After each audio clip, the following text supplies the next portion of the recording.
The Agenda with Steve Paikin is made possible through generous philanthropic contributions from viewers like you. Thank you for supporting TVO's journalism.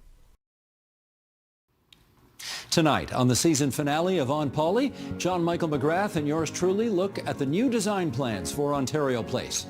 Then, our last guest ever makes his first appearance on this final program.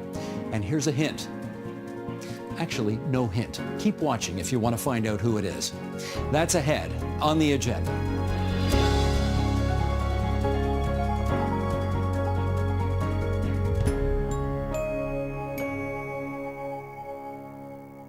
A little sugar to start out, as we always do. Yes. Hey, Good to see you. JMM, I notice you've got your It's the X-Wing targeting computer X-Wing shirt. targeting computer. Yes. Those were the words I was looking for. Because, there's been some things happening here at TVO, some endings, some new beginnings, and I thought to remember that you and I will be staying on target. The podcast is going to continue. We are going to keep delivering the podcast of whatever quality people think we deliver, and we are gonna keep doing what we do. The actual title for episode 4 of Star Wars is A New Hope. A New Hope. And that's what we are. We are a new hope for this province of Ontario. I do have one other thing. Yeah. As part of the occasions we've been marking, you kindly invited a bunch of people to your house this week. One of our colleagues pointed out something that I have to ask you about. You have a signed check from William Grenville Davis for the sum of $1 in your house. And I have to ask, is this a scandal we need to prepare for? Have you accepted the world's worst bribe? Well, given the fact that the check is framed and never was cashed, no money actually changed hands. That was a bet Mr. Davis and I made. Oh my gosh, it's got to be 20 years ago. I, of course, took the Ticats. He took his beloved Argonauts. And the Ticats won that game. So we bet a loonie on it. And instead of sending me the loonie, he sent me a check for $1, which he signed. And of course, I wasn't going to cash the check for $1, so I framed it, kept it, and it's a lovely keepsake. It was very nice, and we made a few jokes about, of course, this was the kind of thing you would keep. Yes, indeed. Now, as you can see from the T-shirt I'm wearing today, Yes. Now, you know what? I'm not going to talk about David Peterson right now because I wrote the column this week about the events of 40 years ago yesterday, so I'll come back to him then. But, yeah, this is the guy I'm going to talk about later in the program. Okay. All right, and with that, off to issue 1. The province has released some images of what they want Ontario Place to look like when it reopens. Let's scan through some of the images here. Okay, we're going through these here. First, for those listening on podcast, I'm going to describe what we're seeing. This is a map of the area. Next is the Therme Spa, which of course has not been the slightest bit controversial and is everybody's looking forward to seeing built. And then we have the new parking structure, which apparently will not be underwater as originally conceived. You see the Ontario Place, the familiar blue logo and Ontario Place font. The province was mum on when all this would be open to the public. So JMM, maybe some more deets here if we could. Right. So let's go back to that parking structure. That is going to be located on site. There had been some speculation that the province and the City of Toronto might hash out a deal to locate the parking at Exhibition Place, which is just north of Lakeshore Drive. The cost of the parking structure is going to be estimated at $400 million.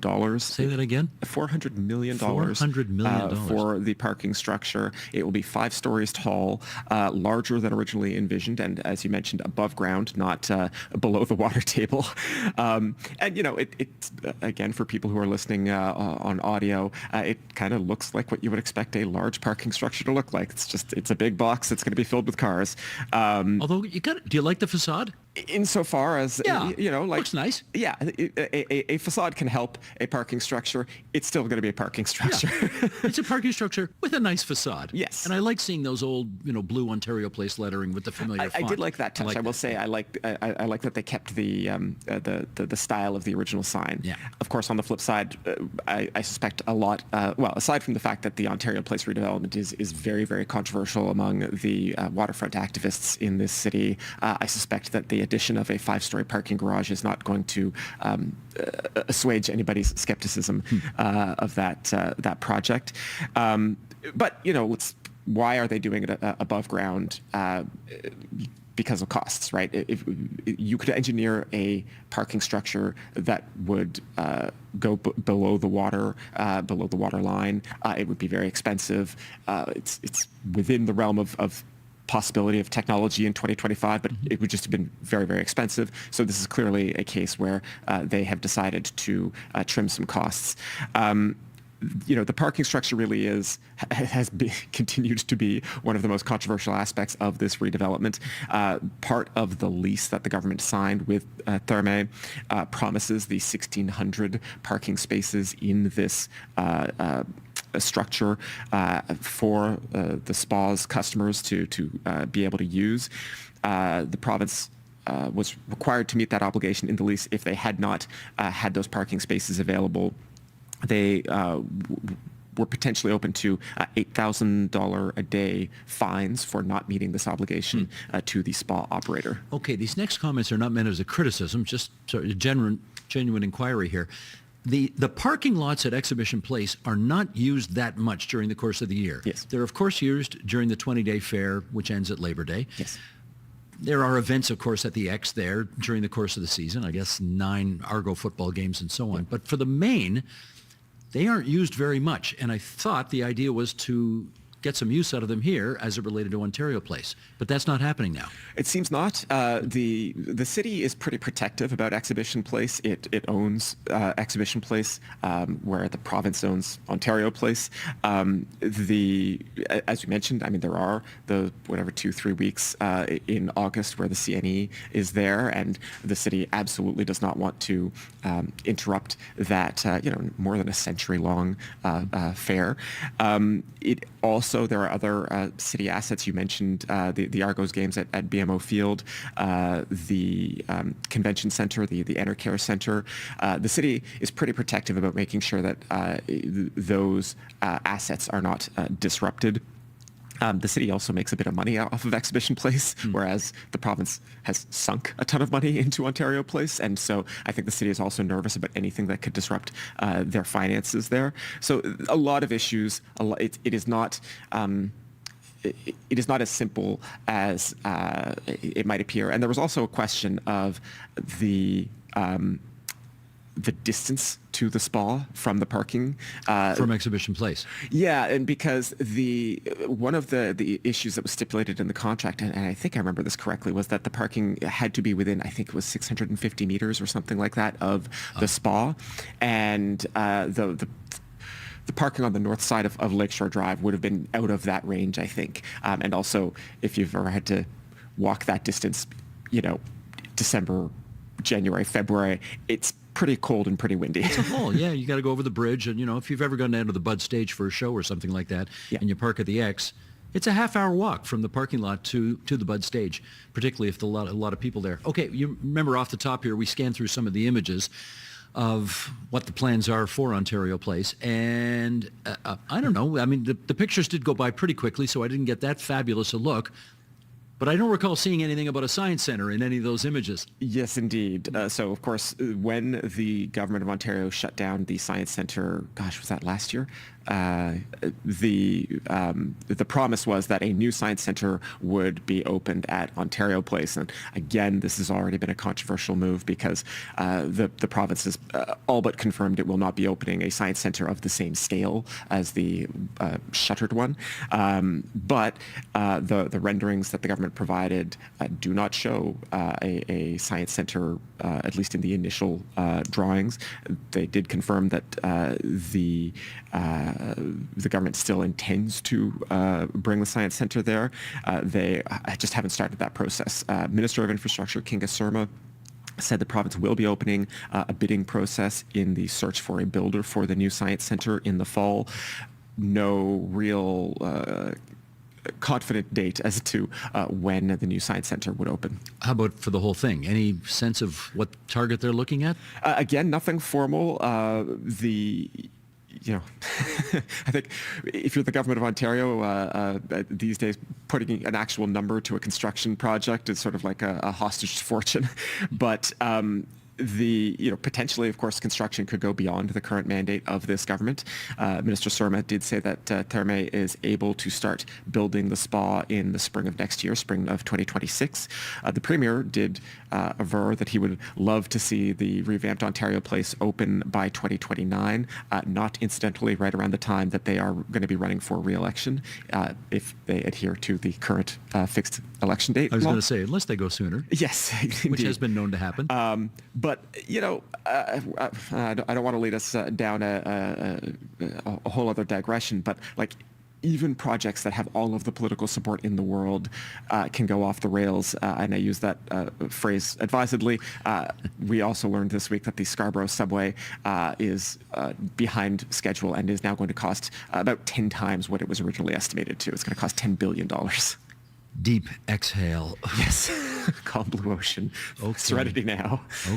Okay. Shall we move on? Let's move on. Off to issue 2.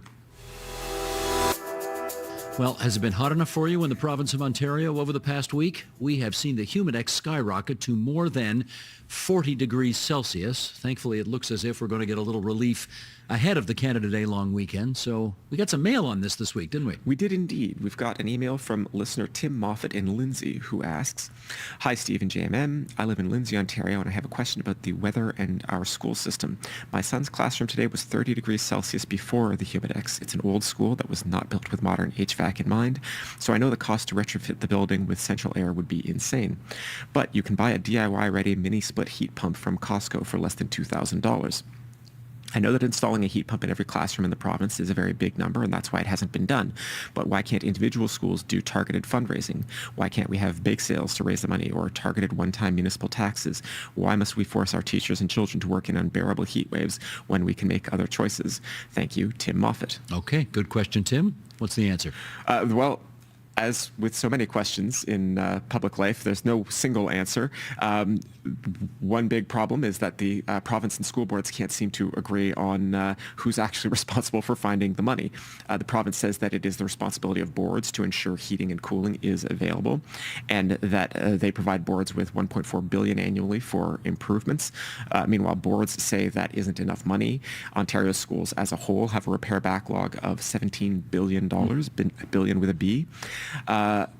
I think for a lot of parents, this kind of finger pointing is frustrating because, when your kids come home hot, sweaty, tired, cranky probably from that kind of heat, I don't doubt that, I'll just testify personally.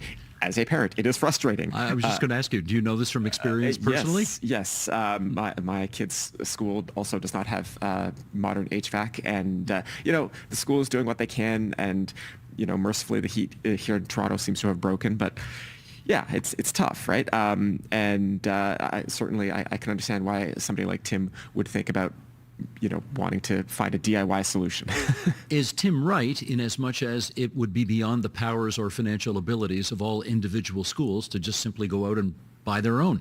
If we look at the Trillium Lakelands District School Board, which is the secular public school board for Lindsay, Ontario, they have 53 schools in that school board.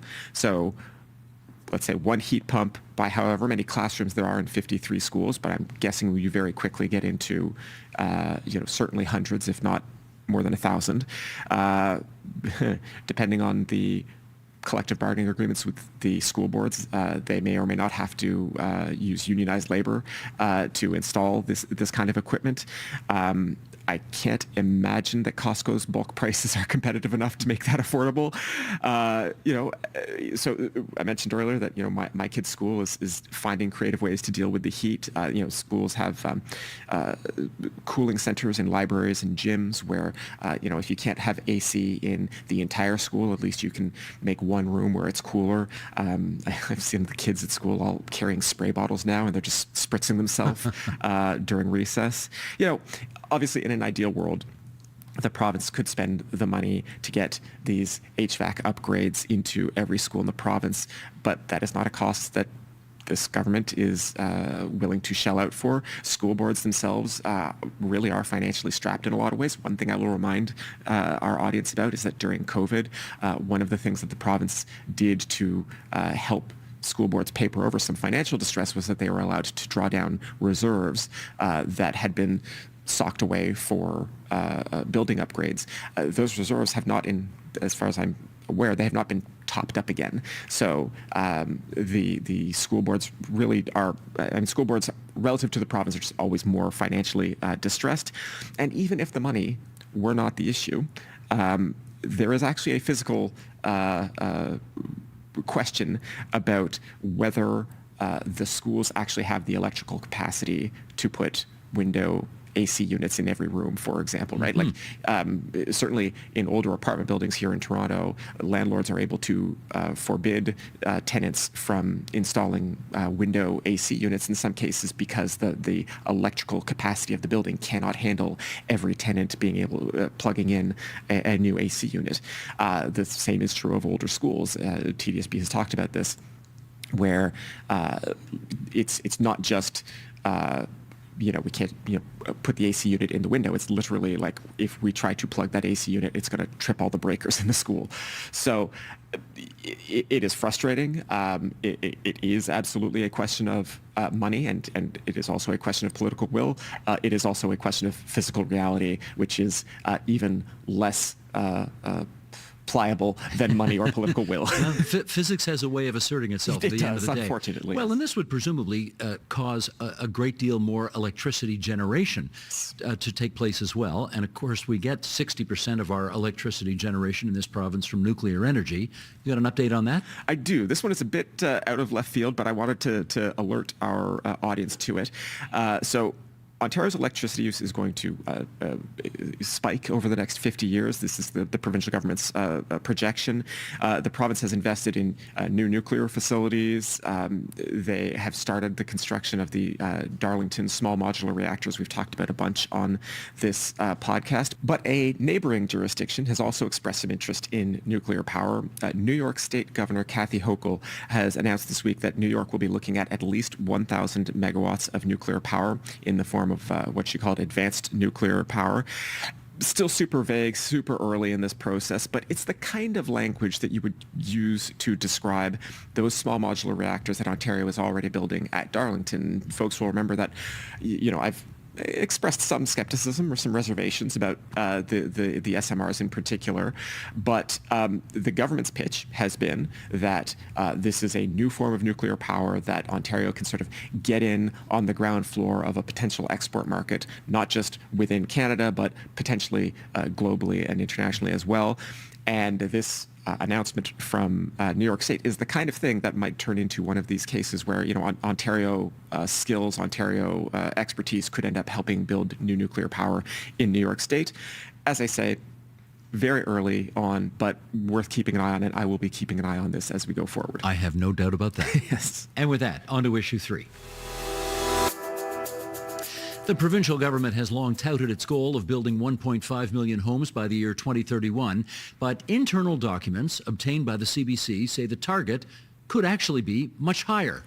Okay, what do the documents say? Right, so the CBC did a Freedom of Information request and discovered that briefing materials sent to Minister of Municipal Affairs and Housing Rob Flack suggested that Ontario's housing need could be as high as 2.1 million homes by 2031. I don't know if this is obvious to our audience, but Minister Flack is a new Minister of Housing. He got the job after the last election, and when a new minister is brought into a file, the role of the civil service is to produce like a briefing binder, like, hey, you know nothing about housing and municipal affairs. We're going to teach you about that. Here's like your crash course on it.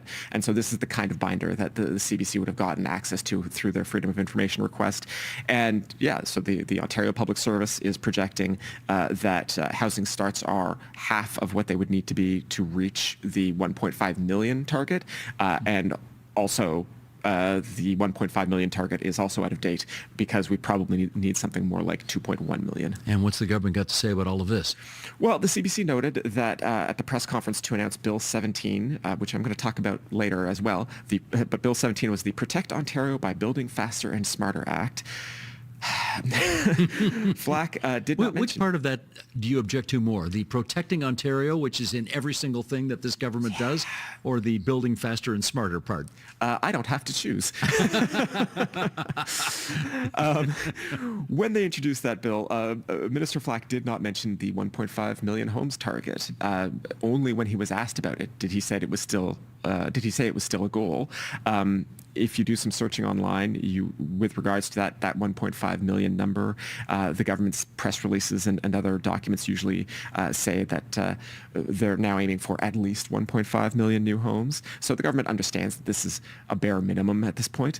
I will add, though, that the government has stopped updating the website that they were publishing of tracking housing starts by Ontario municipalities.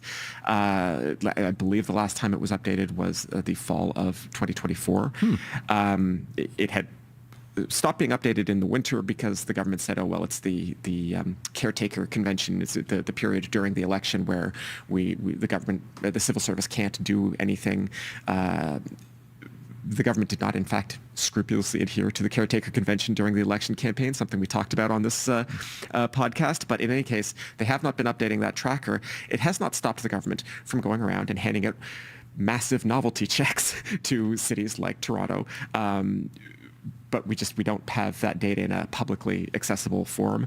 So we kind of, it's not exactly that we're taking the government on faith that these numbers are right, but yeah. I get you, but if it's 1.5 million or 2.1 million, does it matter, given that the government's not going to reach either target either way? Yeah, I mean, I think the short answer is no at this point. The target itself does not matter. At current rates, we are not going to hit the 1.5 million target. And the spring budget, for example, showed that housing construction is going to get worse before it gets better, if I could put it that way. Like, housing starts are going to continue to decline in the government's projections.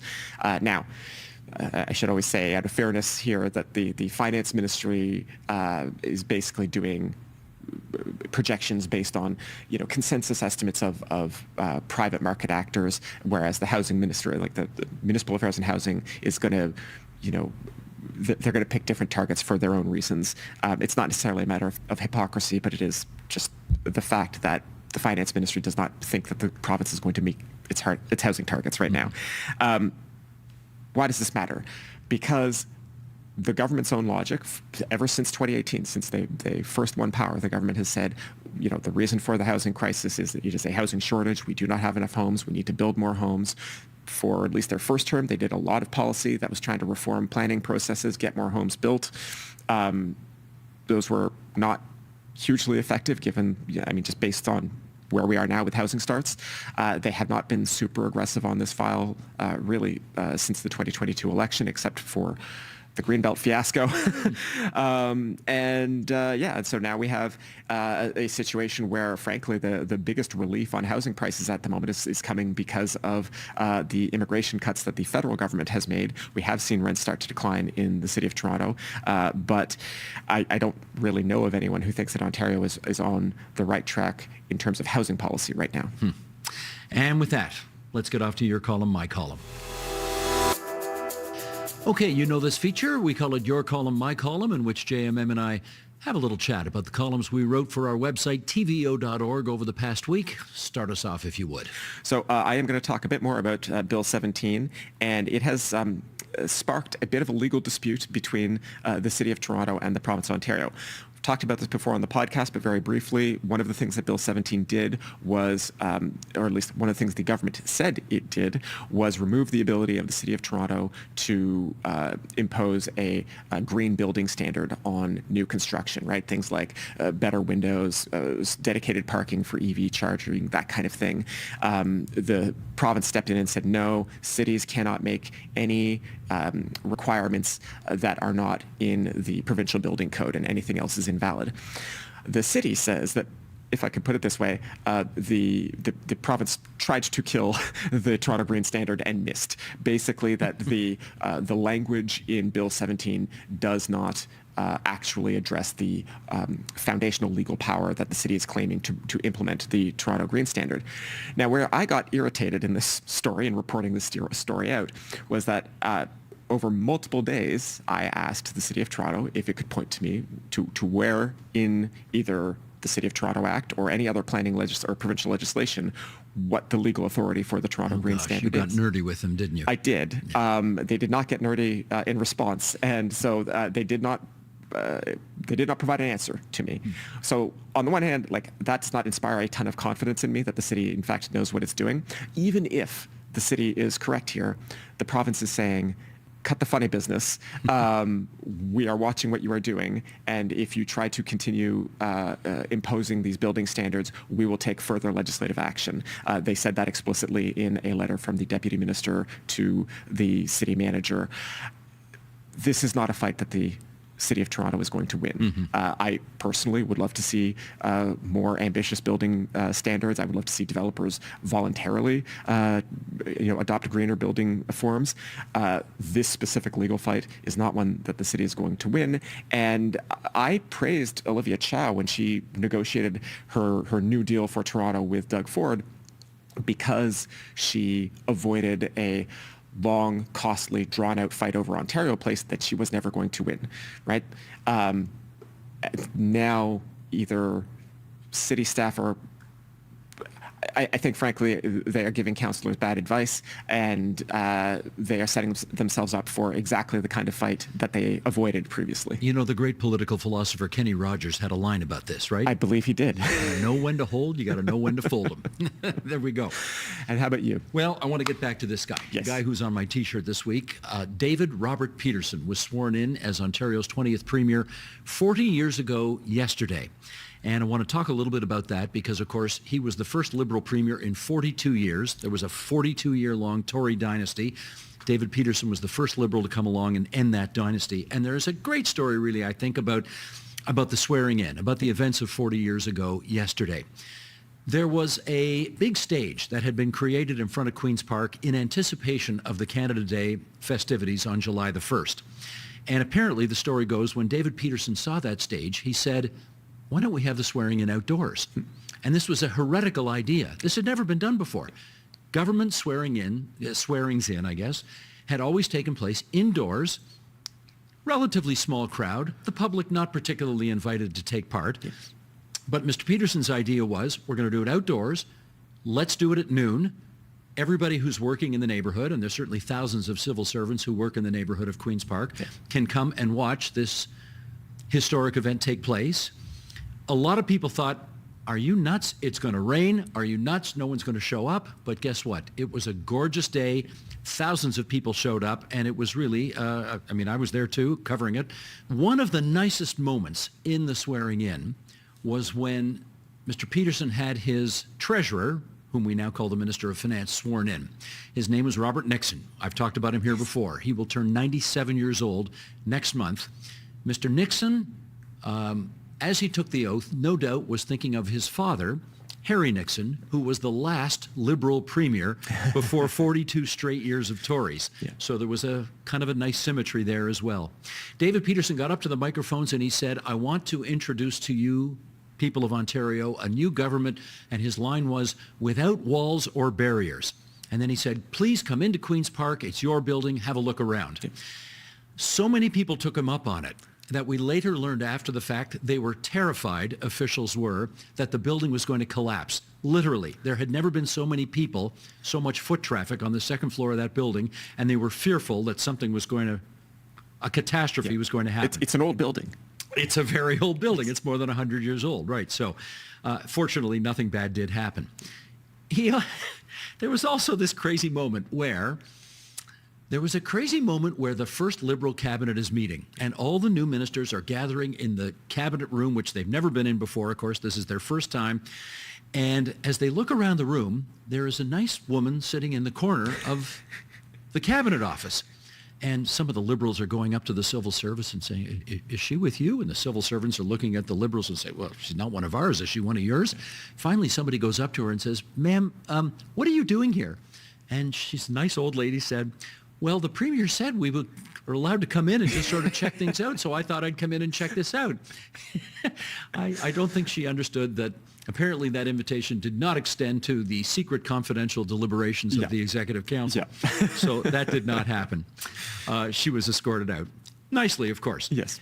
Last week, in downtown Toronto, about 200 Liberals gathered to reminisce and celebrate the event, just in a kind of a way we talked about 3 weeks earlier when a bunch of common sense revolutionaries gathered in downtown Toronto to remember the 30th anniversary of Mike Harris's win. And we've got some pictures here. Let's bring up some of the shots. There's David Peterson on the right, leaning over talking to Sean Conway, who was his Minister of Education, who was responsible for bringing in the very controversial full funding for separate schools bill. People won't remember this, but back in the day, the province of Ontario only funded Catholic schools to grade 10. And if you wanted to continue in grades 11, 12, and 13, as we had back in the day, you had to pay tuition. Well, the Liberals governing, with the support of the New Democrats, brought in a bill, passed it into law. Sean Conway shepherded it through the legislature. And now, of course, both the Catholic and secular systems are fully funded all the way to the end of high school. There are the two people on the left that I want to bring your attention to there, Vince Borg and Herschel Ezrin. The two on the left, they were David Peterson's chiefs of staff and very influential, obviously, in this nascent government. Herschel Ezrin, the guy in the middle, particularly, was considered really quite an essential element to Peterson's success in the first couple of years. A really smart guy and with his hand on the tiller. Okay, we got a bunch of pictures here of some of this cast of characters from 1985 to 1990. I'm going to see if I can remember here. Front row, Frank McClash, Ron Cantor, Charles Beer, Bob Wong. Bob Wong, first ever Chinese-Canadian cabinet minister in Ontario history. And then I think we got Alvin Curling in the top there, top left. Alvin Curling, the first ever black cabinet minister in Ontario history. Ken Keyes, Jerry Phillips, Murad Velshi. You might know his kid, Ali Velshi, who's on MSNBC. Murad Velshi was the MPP for Don Mills, and then there's David Peterson with his head turned. Okay, that's that group there. There's Greg Sorbera in the middle. He was sworn in yesterday, 40 years ago. Murray Elston on the right. Murray Elston's name is one you might want to remember because during the course of the first Peterson term, they tried to outlaw extra billing against doctors. This is, doctors, yes. When they provide a service, they get a fee that is provided for on the OHIP fee schedule. Some doctors were charging directly to patients beyond that. And the government of the day said, this is a threat to Medicare, and we're going to outlaw this. We're going to ban extra billing. Murray Elston was the guy who had to face down thousands of doctors in their white lab coats who came to Queen's Park and protested on the South Lawn at Queen's Park, and the government eventually did get that through. And I think, if I recall, there was Diane Poole, who was another MPP on the other side of that shot. And there's the wide shot. That's many of the ex-MPPs from the Peterson years, 1985 to 1990. John Michael, they also put up some slides on the screen behind them of the MPPs who are no longer with us, and I was kind of shocked to see how many names were on the list. There have been dozens and dozens of people from that time who are no longer with us, and it just is a great reminder of how time marches on. It really does. Yeah. They are, just as the Harris people put together a kind of a website and a book dealing with the Harris years, these folks are going to do the same thing, a website and a book called the Peterson Years.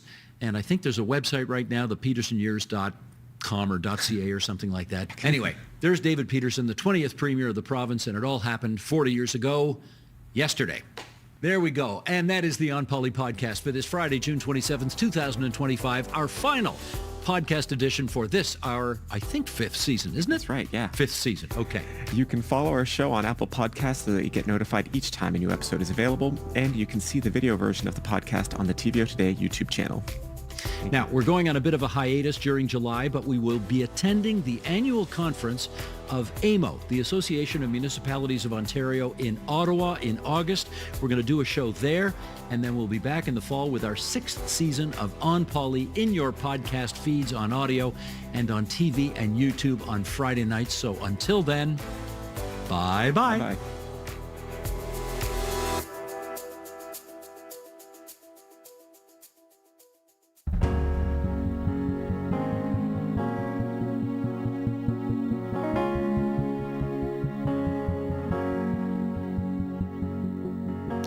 When you've been fortunate enough to host the agenda for 19 years, there's a lot of thought that goes into this question. Who should be the program's last guest ever? Our team here, led by executive producer Stacey Dunseith, kicked around a lot of possibilities for weeks. Who is the guest who would be more than a subject matter expert, who would bring some additional meaning to the role? Well, we think we've made a pretty good choice, even though he's never been on this program before. And so we are pleased to introduce the last guest ever on the agenda. His name is Larry Paikin, and he's my dad. Hi, Dad. There we go. Hello, son.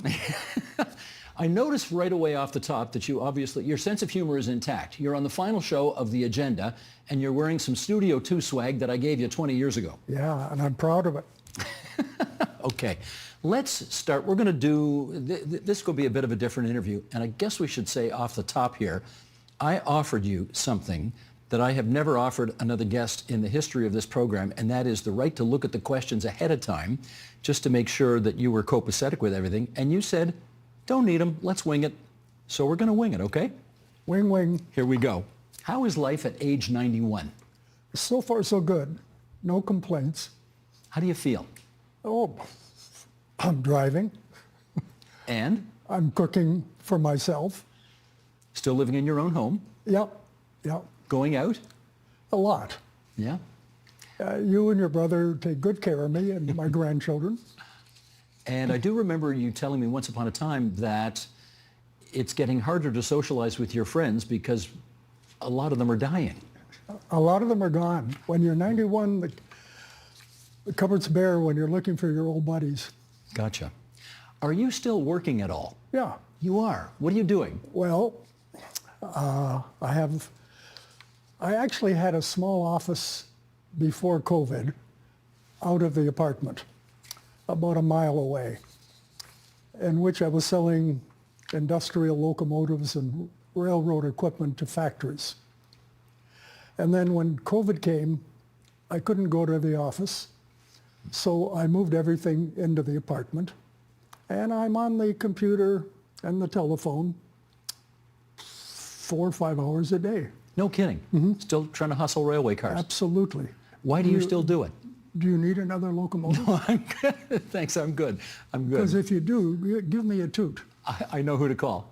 Locomotives.net, right? That's your website. Why do you still work at 91? You know, it must be 50, maybe 60 years ago, when your mother was president of the Hamilton Philharmonic Orchestra.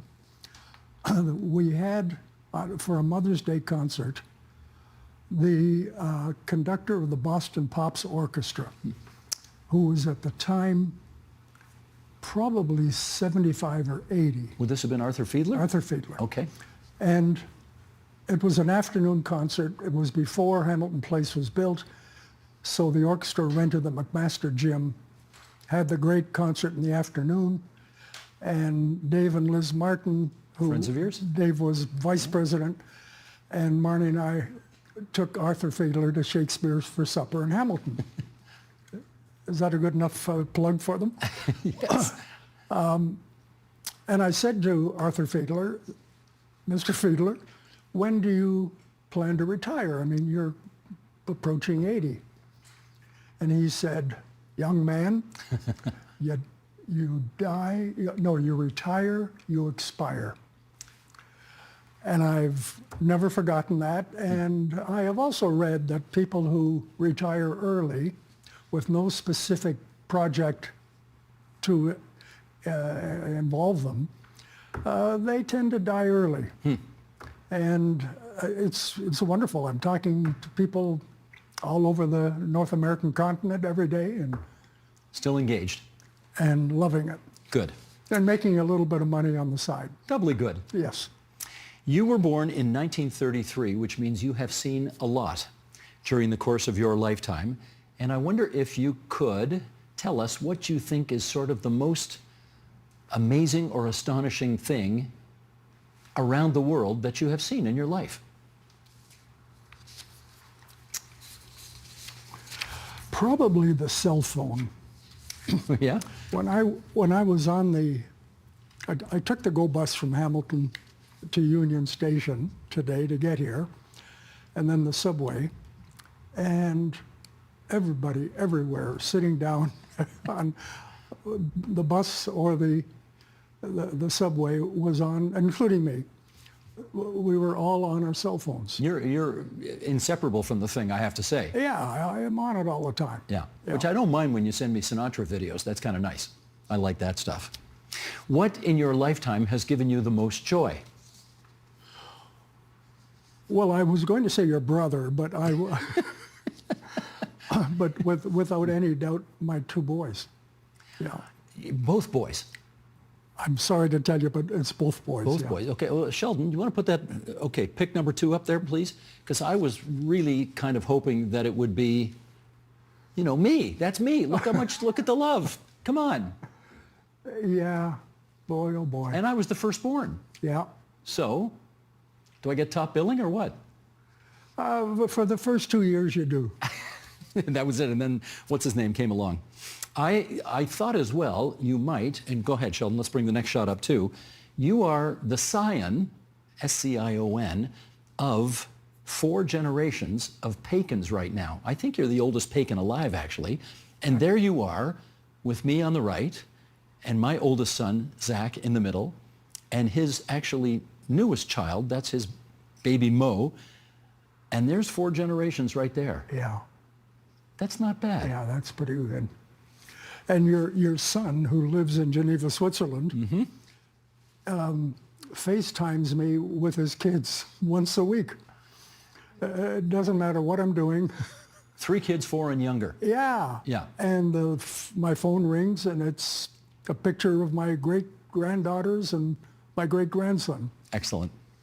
You, I think it's fair to say, always taught my brother and me to be very supportive and bullish about Hamilton, the city of our birth. And you were born and raised in Hamilton as well. Born and reared. Excuse me. Yes, indeed. You've seen a lot of changes in that city over 91 years. And I wonder what you think of Hamilton today. The thing that you know, Hamilton's got the reputation of having the worst streets in the country in terms of pavement and rideability, but that's not it. It's the homelessness. It's the wretchedly desperate homeless people who are on the street corners. Their life's assets are in a little shopping wagon that they pull. And it's like that everywhere, of course, but to me in Hamilton, that's the greatest tragedy. It's the most upsetting thing. And nobody knows what to do. You know, it isn't even a question of, well, give them homes. Some of them don't want homes. Give them a bed and you find a place for them, and you're involved in a project in Hamilton for recovering, we both are. Recovering alcoholics. And drug addicts, and some people don't want to be helped. And that I find the most distressing, and I guess the biggest change in Hamilton from when I was a kid. Agreed. Yeah. Never saw it when I was a kid either. Yeah. Yeah. Okay, we are going to get a little more personal here, okay? Because you were married to your wife, my mother, for almost 66 years. Until she died a year and a half ago at age 87. Sheldon, if you would, the picture of, there they are, Marnie and Larry Paikin. Her mother lived to be 99. Her grandmother lived to be 94. She had 2 aunts live into their hundreds. So we all figured she was going to be around for a very long time. Listen, she had an aunt in New York who lived to 108 alone. And when she was much younger, was a next door neighbor of Babe Ruth. And when Marnie went to visit with her parents to her aunt in New York, Babe Ruth put her on his shoulders. He got down on all 4s, I think, and she rode him. and ran around with her like a little horse. Yeah.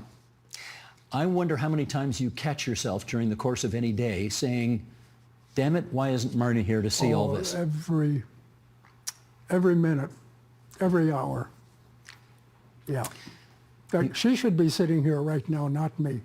She had far more things to talk about. I think one thing you and I can agree on is that she's the most impressive person either one of us has ever met. Right on. You know that getting her to marry you when she was only 20 is probably the greatest thing you ever achieved in life. No kidding. Yes. Now, conversely, let's bring up the next shot here, Sheldon. This is little Larry. That's you as a child with your dad in the tie and just the shirt at the left of the shot, and your grandfather at the right of the shot. Your dad died at 51. Your mom died at 74. And here you are at 91. Yeah. Do you ever ask yourself, how does this make any sense? Well, my sister Myra is 86, and she lives in Phoenix, and she's vital and strong and healthy. And you two talk every week? Yeah. You do, yeah. Nice phone call on Sunday every week. But do you ever wonder, how did I make it to 91? And you were a sickly kid, too. Yeah, but you can wonder those things. I mean, Charlie Short, who was Martin Short's father, lived a couple of blocks from us. He used to jokingly have this expression, consomme cela, what will be, will be. Right on. And you can't try and figure anything out. What do you still want to accomplish in life?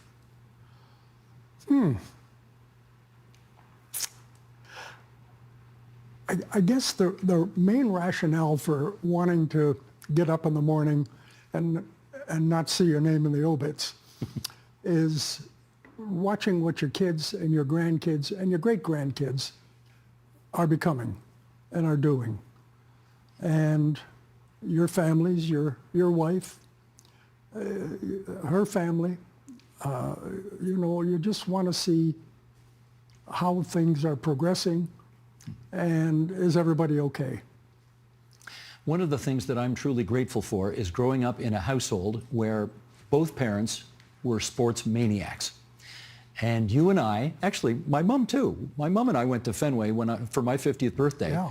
But I remember we started baseball road trips. I think the first one was to Jerry Park in Montreal when I was probably 13 years old. And then you asked me, what do you want to do when I graduated high school? What do we do to celebrate? And I said, Fenway Park, baby. Well, and I said, if you're an Ontario scholar, we'll go. So you got your grade 13 Ontario scholar, and we went to Fenway. Which just means I got 80% average. Yeah, that's well, all. Yeah, okay. So I've been a Red Sox fan for 50 years. There were no Blue Jays yet, just so people don't go down my throat on this. And we got, come on, Sheldon, bring up the next shot here. Okay, there's us. On our first trip to Fenway Park, we got this button made, you and I both in our Jim Rice and Carl Yastrzemski t-shirts there.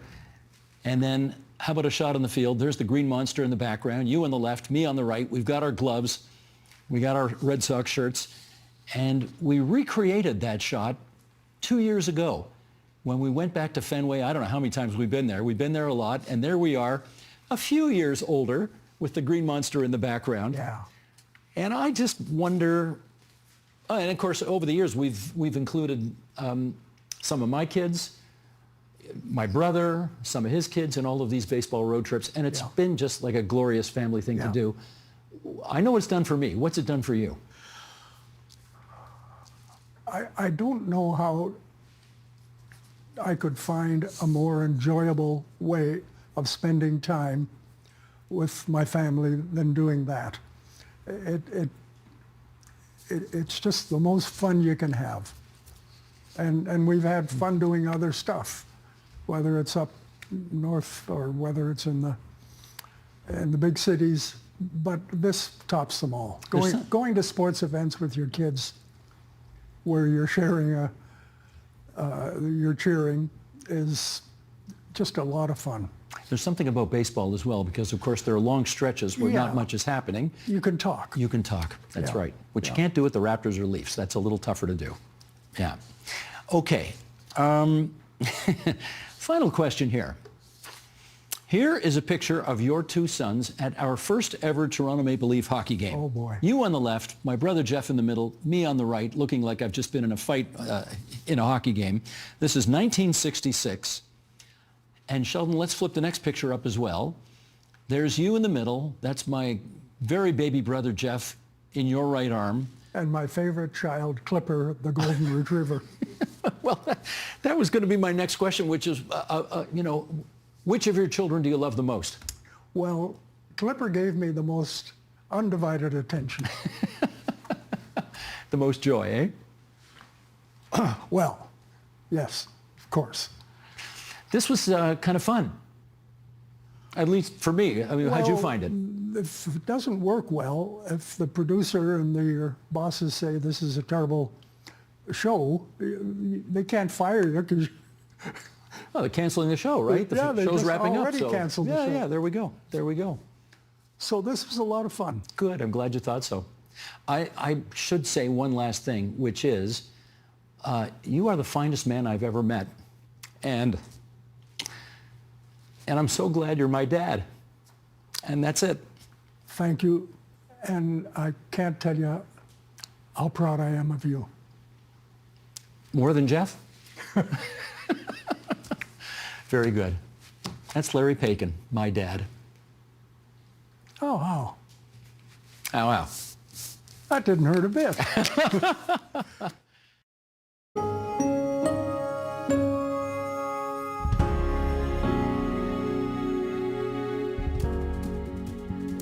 And that is the very last episode of The Agenda for Friday, June 27th, 2025. There seems to be a tradition in television that when a show wraps up, someone says something. So here goes. Most current affairs programs don't last for 19 seasons, but The Agenda has, and for a bunch of reasons. We started with great support from former CEO Lisa DeWilde, who tasked us with creating a new and more distinctive program. I think we did that, led by former executive producer Don Dunsky, and then his successor for the past 10 years, Stacey Dunseith. Mix in wonderful producers and a great technical crew, and it was fun to come to work every day. We hope we've contributed something to the people of Ontario, better understanding their province and beyond. If we didn't, it wasn't for lack of trying. I think we've done more than 4,000 shows featuring around 19,000 guests, watched over the years by nearly 250 million people. So we have tried. 4 decades ago, when I got my first TV job, the legendary Barbara Frum told me, "Steve, one day the viewers will wake up and they'll just get sick of looking at your face." I have always had that conversation in the back of my mind. It's been a good reminder not to overstay one's welcome, which is easy to do because these jobs are just so enjoyable. So, per Barbara's advice, we're wrapping things up on The Agenda after 19 years. A new show, The Rundown, will replace it, and I look forward to watching that when it's ready to go. But to be clear, I am not retiring. TVO has been such an important part of my life that I'm thrilled to be continuing the weekly On Poly podcast with my pal JMM and the town hall show TVO Today Live and my weekly column. I hope to see you again really soon doing a bunch of things that are new for me and worthy of your precious time. So, for the last time, and on behalf of my fellow anchors Nam Kiwanuka and Jayan Jagannathan, I'm Steve Paikin. Thanks for watching TVO, for joining us online at tvo.org. Have a great Canada Day on Tuesday in the true North, strong and free. And we'll see you again down the road sometime. Just a few words from me. They always teach you in journalism school not to have an agenda. Agendas are for politicians, we were told, not for journalists. Well, despite that admonition, we do have a modest agenda on this new program. It is, plain and simply, to present to our viewers, for an hour every weeknight, an issue or two that we presume to think you should know more about, to be a thoughtful and up-to-date member of this province and this country at this time in our history. Huey Segal once said that when conservatives make the kind of cuts your government made, they're called heartless barbarians and bastards by the public. But when Jean Chrétien does it for some reason, people say, oh, well, I guess it was necessary. Do you think there's a double standard in the country about liberals and conservatives? It's a question of trust. They trust you to make the right cuts. I presume they keep voting for me after that. Thanks for joining us for The Agenda in the summer. Welcome back to our studios here in Yonge and Eglinton. Don't touch that dial. Leave it right here on TVO all night long. We're going to have the best coverage. We're going to have all results all the time. We are not going to do business this way, people. Raise the rates! Raise the rates! So we get the Ladies, we won't it's part one of The Agenda on the road tonight, live from Windsor, Ontario. Those were some of the voices we heard yesterday at the Agenda Camp here in Brockville, Ontario. Many of the ideas presented at Agenda Camp form the basis of an Agenda on the Road broadcast. I think it's important to realize that there isn't another broadcaster doing this kind of thing. Why an uptick in popularity at this particular moment in our history? Basically, between 1/3 and 1/2 of all zombie movies have been made in the last 10 years, basically since the 9/11 attacks. My recollection is nobody that night thought what has transpired over the past month would transpire, right? I agree. Nobody did. Nobody did. Usually the mayor is the mayor, but you seem to be almost a co-mayor. Is that fair to say? I wouldn't say co-mayor. Make no mistake about it. Rob makes all the decisions. That is it for tonight's Agenda in the Summer. I'm Pia Chattopadhyay. A moment ago, you sort of gasped in what sounded like frustration listening to sort of how partisan this is all going to become. Half a century. So that really kind of begs the question, you're old, aren't you? How old are you? Seriously? I think by my watch we're just about approaching 9 o'clock, which means the polls are going to be closing. Somehow, Salman Rushdie, under the threat of death, managed to get married and have children. How does he do it? Just incredible sexual attraction. I'm feeling it right now. Yeah. Imagine talking to Johnny McDonald about retirement or Laurier. Well, they never thought about succession. We'll do this again when he's going to be respectful. Okay, well, there's a first for everything. Good evening, everybody, and welcome to Waterloo, Ontario. We are in Thunder Bay, Ontario tonight from the city with a heart of gold. That's Timmins, Ontario. Okay, you guys are our guinea pigs for this new way of doing television, which we're all figuring out during the course of this pandemic. I'm Nam Kiwanuka, and that's next on the Agenda in the Summer. Is there a story you've reported on this year that struck a chord with either you or your audience? You call her mean, and I wonder, would you say the same about a male colleague? Would you call them mean? I said a lot of No, I read the book, and there's no other politician in there that you call mean. No. Unprecedented, unpredictable, unbelievable. We're delighted to have you with us for this special broadcast. Keep it here, because we really will have the most comprehensive coverage and analysis available tonight. How did a 33-year-old entrepreneur and an unlikely cast of characters sell the idea of basketball? What immediately was in your head and in your heart? There wasn't much in my head. It was mostly in my heart. When you think of Ontario, what do you think?